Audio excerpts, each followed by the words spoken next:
Kadaama TV tugenda kusooka tuwulirize message eyavudde owa mwami gwe bayita Abdullah ono ng'agamba akulira kampani emu mu Saudi. Tugenda kuwuliriza ebigambo bye then tuddewo tubyogereko tuwulirize ebigambo bye bikwatagana bitya n'ebintu bya Kadaama oba se Kadaama oba omuntu yenna nkuba kyeyo. Kasooka tumuwulirize Mr. Abdullah. Hello everyone, how are you?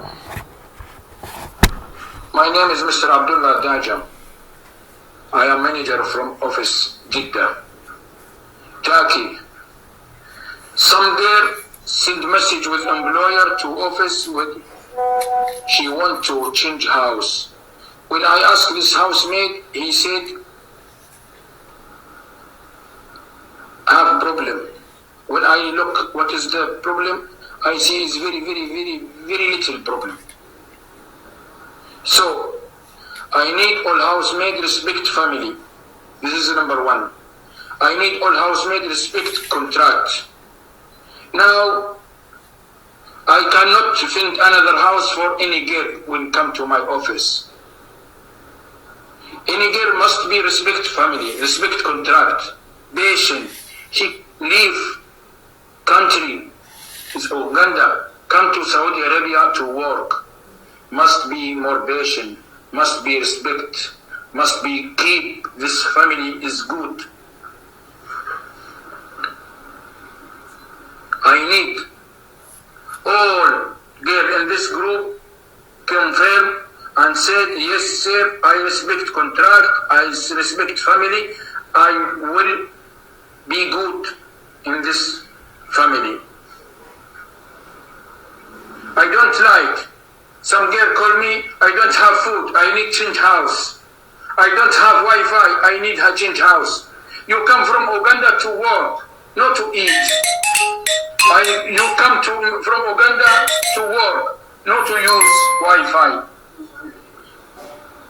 You come to here to work. You come to here to get money. You must be respect this. I don't need any simple problem saying I need change house. No, this is no good. I don't have any employer at this time. So please keep your contract focus with your eye and finish contract 2 years and respect family, respect contract, respect office. Omwami oyo omumuwulidde, omwami oyo alowooza ayogedde. Omanyi mu nsi mulimu abantu abalowooza nti aba ayogedde ye okwogera ayogedde naye byayogedde birina makulu ki? Amakulu tugajja mu kintu ky'oba oyogedde nga kikwatagana kitya n'ekyo ekintu message gy'oba oyagala okubeera ng'oweereza abantu abo b'oyagala babeere nga bawuliriza obubaka bw'osukuma. Abantu abasinga balowooza bw'oyogera message eyo nga tomaze kumanya baani benjogera nabo era message eno njagala egende w'abantu baani nga tonamanya kintu ekyo okwogera kukubeera invalid. Oyinza okwogera ng'ebintu ebyo byoyogedde bantu balala be balina obbiwulira. Kati ng'eno message gy'ayogedde Abawarabu be balina okuwuliriza message eno n'ekola meaning ku Bawarabu. Naye bw'omanya group gy'oyogera nti gy'oyagala efune message. Kati wano Mr. Abdullah oba Abdul wabadde oyogera message eno ng'ogiweereza Bakadaama. Kati message eno ku Bakadaama aye tebeera valid era terina na sensi gy'ekola. Ngenda kukubulira lwaki takola sensi yonna. Kibi nnyo simanyi Luwarabu, nalibadde njogera mu Luwarabu n'otegeera kyenkugamba. Ogenze n'ogamba nti Kadaama yenna okujja alina okurespectinga contract. Katandikiraawo wakansooka ebimenyi byonna bimaleyo.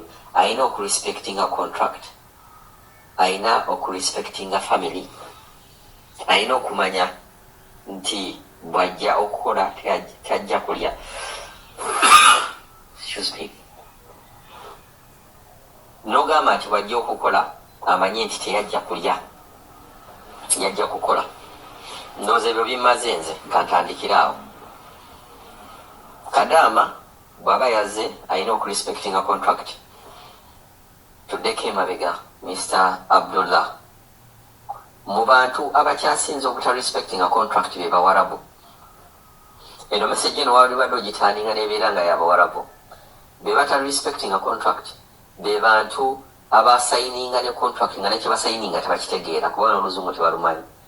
Ne contract eziri mu Luwarabu si kiwa tebasooka zisomamu.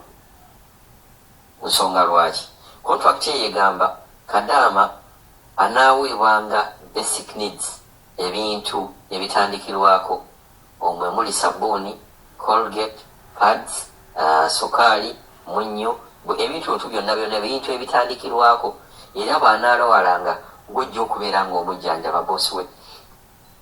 Ekintu ekyo mukikola kati kitegeeza omuntu wano atarespectinze contract oba omuntu yenna ableachinga contract. Breach of contract ebeera nga ekolebwa mu Arabu.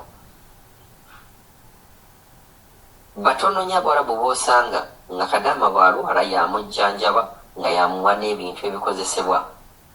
Kuba bwe tugamba basic needs mwe muli ne shelter ate mwe muli ne clothing n'ebyoyambala bennyini Omwarabu yalina obiku.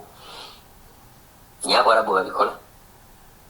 So bwe tugamba abantu abatarespectinga contract, Mr. Abdullah olina kumanya nti Omuwarabu ye number one mu kubeera nga tarespectinga contract. Awo nvuddeyo okoze ekintu oba oyogedde ekintu ky'otasoose kulowoozaako ekikwatagana ku mmere nti mwajja kukola temwajja kulya.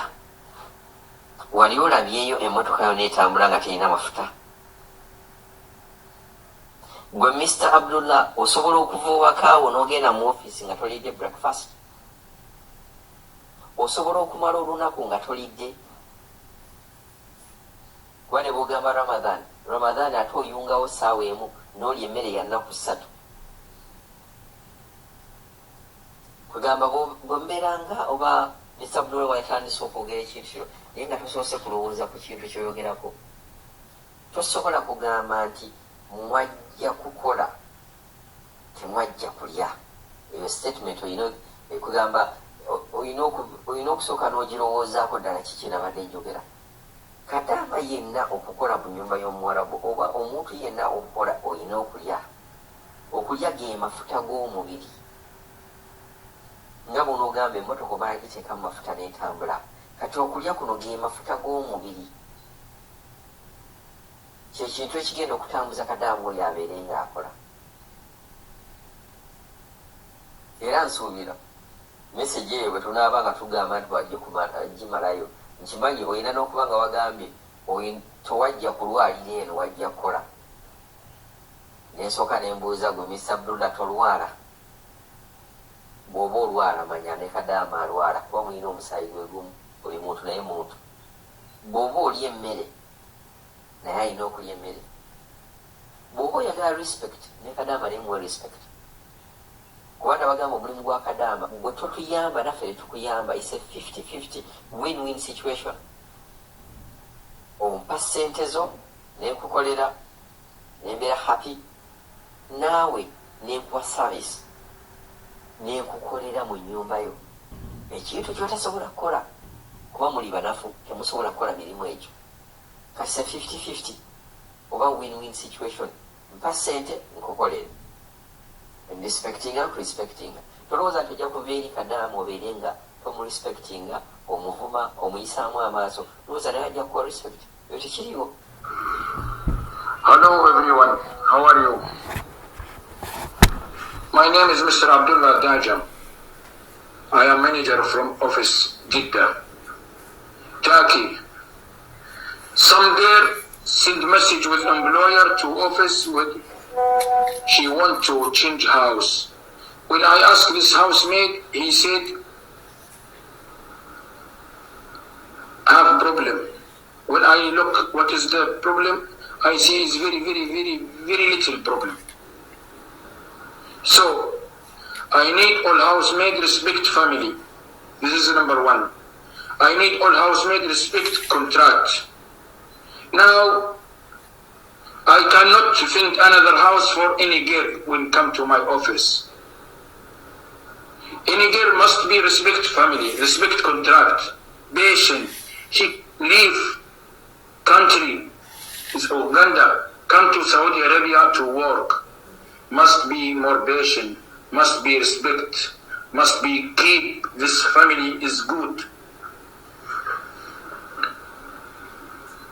I need all girl in this group confirm and said, yes sir, I respect contract, I respect family, I will be good in this family. I don't like, some girl call me, I don't have food, I need change house. I don't have Wi-Fi, I need a change house. You come from Uganda to work, not to eat. You come from Uganda to work, not to use Wi-Fi. You come to here to work. You come to here to get money. You must be respect this. I don't need any simple problem saying I need change house. No, this is not good. I don't have any employer in this time. So please keep your contract focus with your eye and finish contract 2 years and respect family, respect contract, respect office.